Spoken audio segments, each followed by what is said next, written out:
about you, but every holiday season I find that I'm giving more and more gift cards out.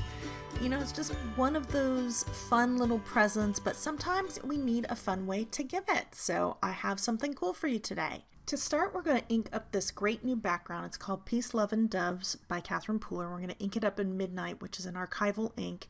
And I want to use an archival ink because we're going to color in all the different lined images of this stamp using the dye ink pads and a blending tool, or a blending marker actually.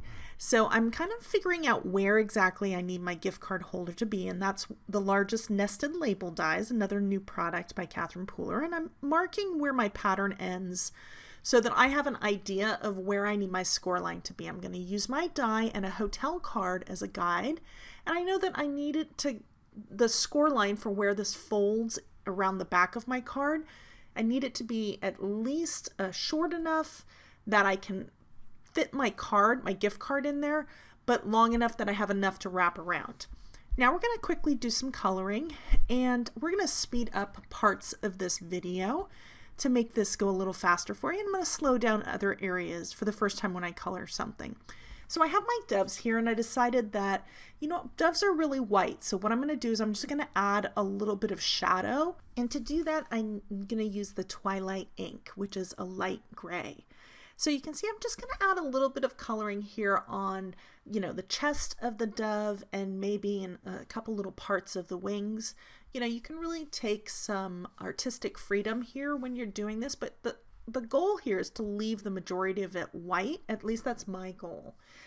And we're going to now color several different pieces. I'm going to speed up through all the doves. There are 3 doves actually in this stamp. It's a beautiful background stamp that has all these fun, kind of quirky or whimsical lined images. This is designed by Mackenzie Walls. She's a new illustrator to the Catherine Pooler line.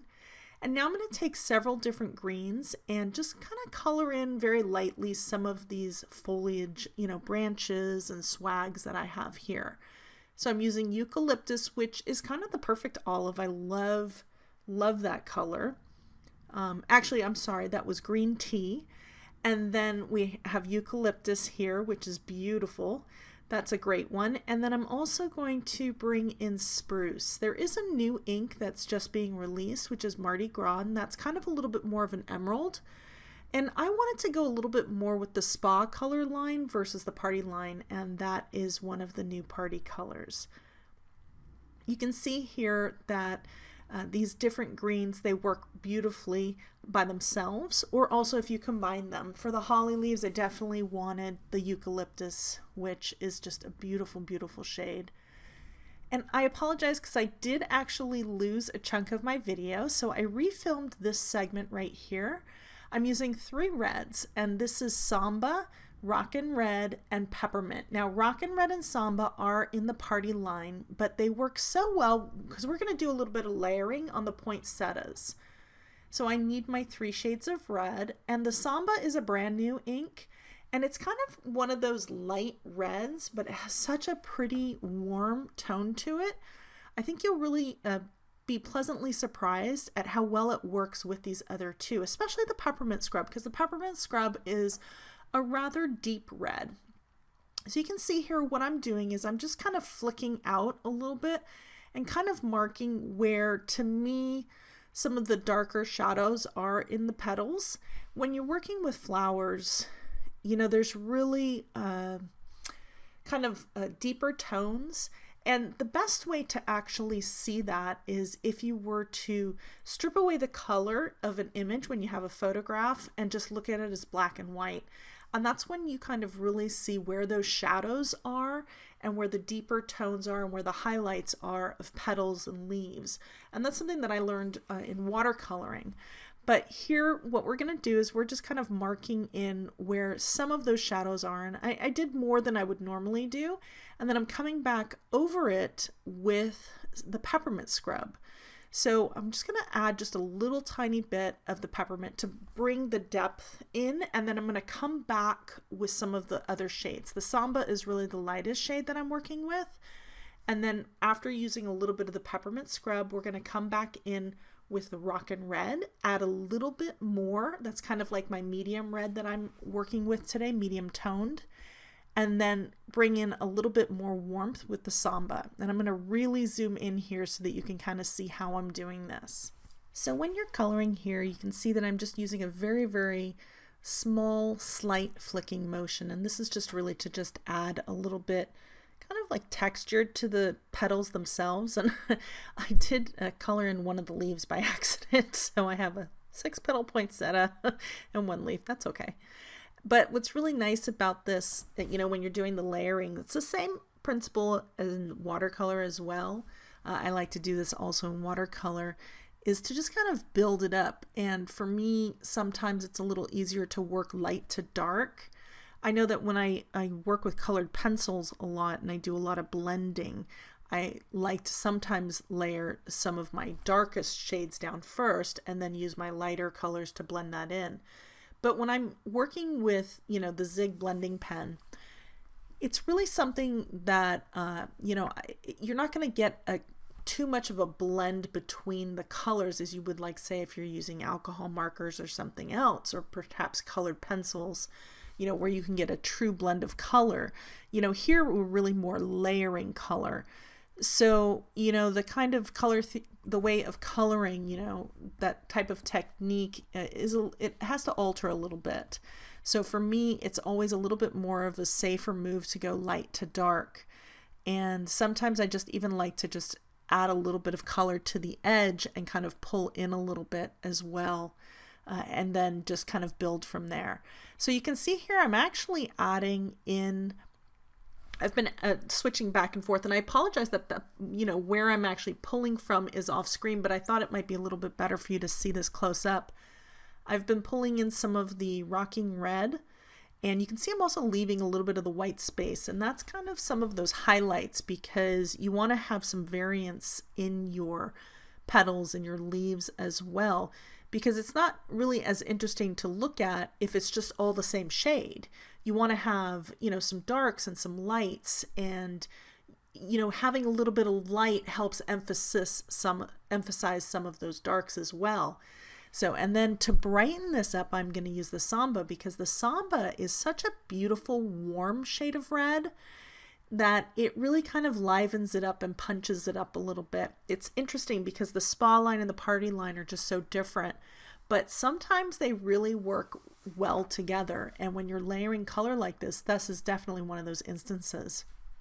Now I'm going to fly through doing this leaf really quick, but you can see that I'm adding those flicks in from the center outward, and I'm not really adding a whole lot to the outside. I will come in with green tea a little bit later, or maybe a little bit more eucalyptus, and I'm going to end up leaving some of the white there so that you can see, you know, the veining, which is what I've been able to achieve by doing those little tiny flicks.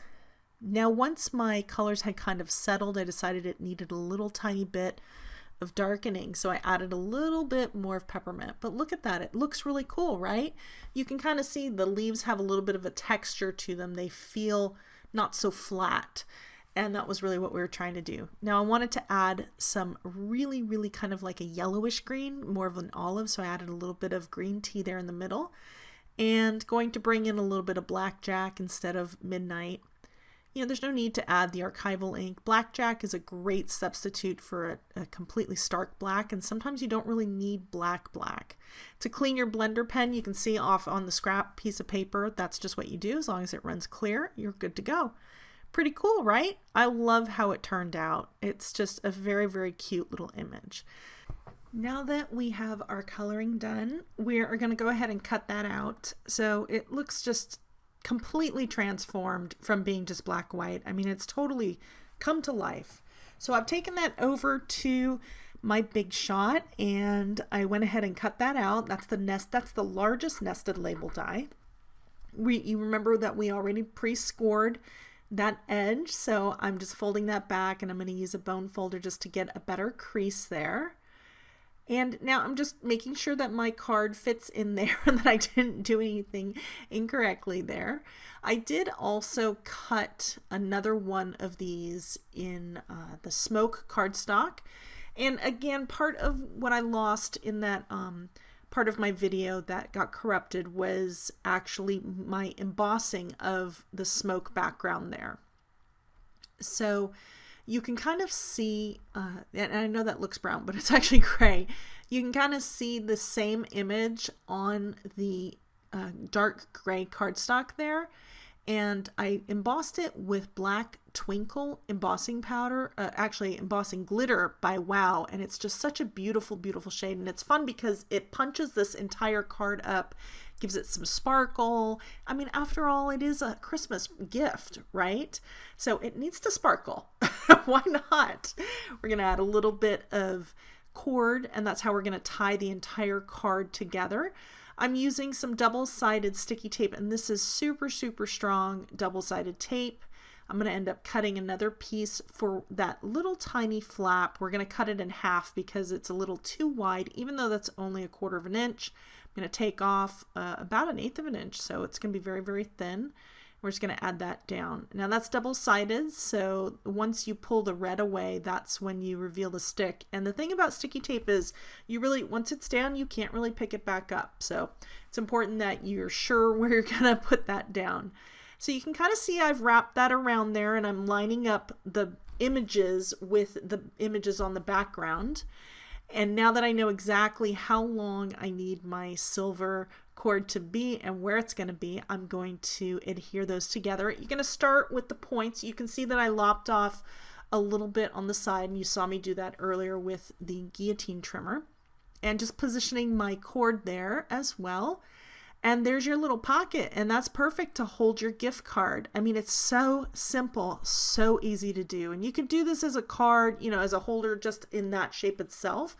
But I wanted to actually have a card that I could write a longer message to.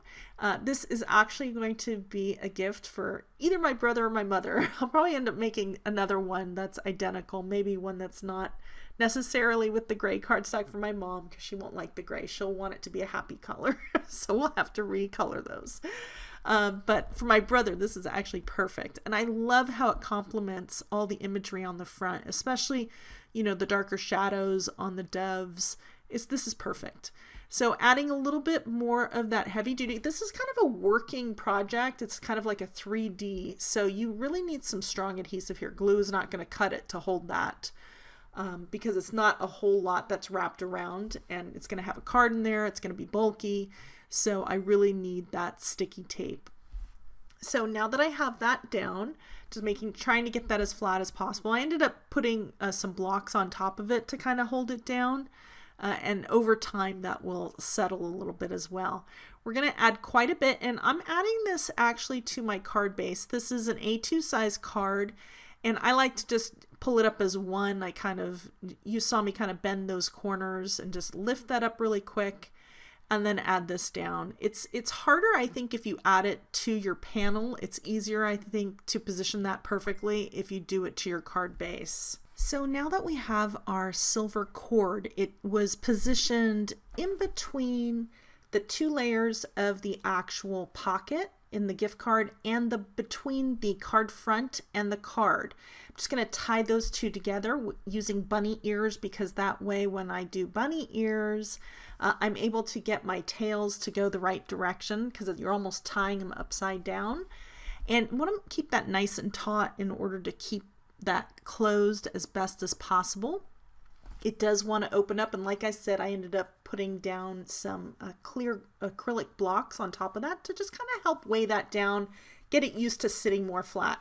But isn't that beautiful? You can see that the tail of the dove on the white piece finishes the part that's sparkly on the base. So it's literally spotlighting the background, which is all sparkly and fun. And here you can see I'm holding it down with some blocks, and that's just going to help. And it's stayed that way for an extra day. Now, because the sentiments that are in our colored piece on the front, you'll have the word joy, and a couple of the other ones are cut off, I felt like I needed a little something on the inside. So I'm stamping the word Noel from Seasonal Sentiments and Borders on the inside, and I'm going to end up adding a little bit of holly and some berries there. And we're just going to very quickly color this in.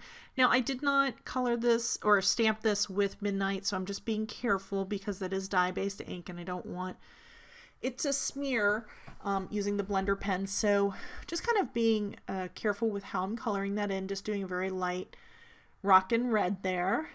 And it's very cute. It needed a little bit more, so we're adding from the same stamp set, adding some holly and berries there.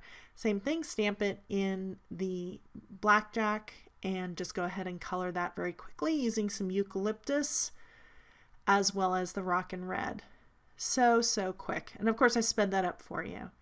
So, but it's a totally cute project, right? It's nice because it's fun, it's sparkly, it's kind of like a gift itself, and then it's a full card, but yet you untie it. The tied part is just on the front, and then there you have it. You have a little bit of a surprise there. Now, wouldn't that be cool if you went to Walt Disney World too? That would be very cool, wouldn't it? Well, sorry, Matt, you're not going to Disney World. You're getting a Pete's Coffee card. That's all right. I totally love how this turned out. I hope you did too. I have some great close-ups here which really kind of show off some of the design. You know, you have the background here as well as the panel. And then when it's closed, you can really kind of see that spotlighting effect. I hope you liked this video. If you did, be sure to leave me a comment and let me know below. If you haven't already subscribed, be sure to do so. Hit that thumbs up button as well. And if you want to see more in the future, definitely click the notification bell. That way you're notified right away when I have a new video that goes live. You definitely want to check out the next stop on the hop. There's some great inspiration for you today. And if you're interested in any of the new products, all the links are below this video. And be sure to check out one of these other tutorials. You might get inspired to do a little bit more. So have a great day. I'll see you next time. Bye-bye.